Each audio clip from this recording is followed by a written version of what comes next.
Et c'est là, avec ce petit oui, on va faire un truc, c'est est-ce que la page est trouvée ou est-ce qu'on n'a pas trouvé. Donc par exemple, si on tape Python, ben, quand on va taper Python, ça va nous donner une page, on va avoir plein d'autres recherches, voilà. Et si on tape Python langage, ben là on verra qu'on n'a qu'une seule recherche, donc du coup on sera directement sur Python langage, voilà. Donc c'est avec ça qu'on va pouvoir voir est-ce qu'on est directement sur l'article ou est-ce qu'on est sur une page de recherche, voilà, tout simplement. Donc là on est à peu près bon. Ouais. Alors par contre, juste, je pense qu'il y a un petit détail qu'il faudra qu'on corrige dans le code, mais c'est pas grave.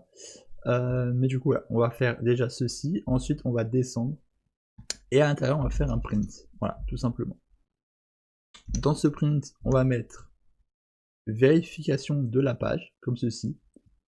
Donc là on va mettre vérif page, voilà, comme ceci. Donc c'est là où on va vérifier la page, si on est si déjà la page elle est chargée, voilà, et si on est sur l'article ou pas.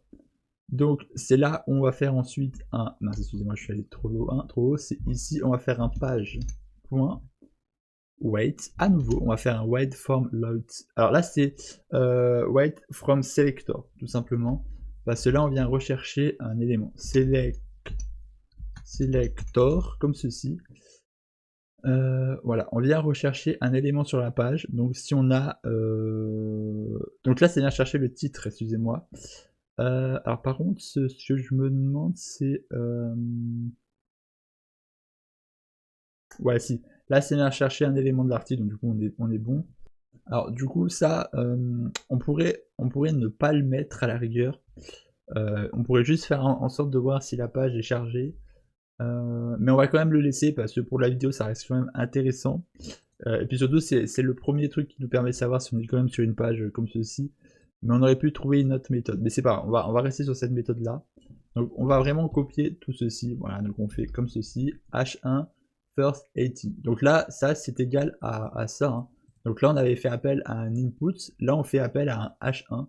Donc H1, pour ceux qui veulent savoir, c'est les différents types de textes. Donc on a H1 jusqu'à H6, et c'est pour choisir la différente taille. Voilà. De texte. Voilà, donc si on veut un petit texte ou un plus grand texte, voilà, en fonction.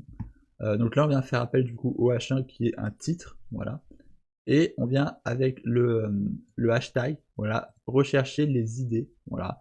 Donc là, c'était un name qu'on avait donné, là, c'est un idée. Et l'idée, c'est first ending, voilà, tout simplement.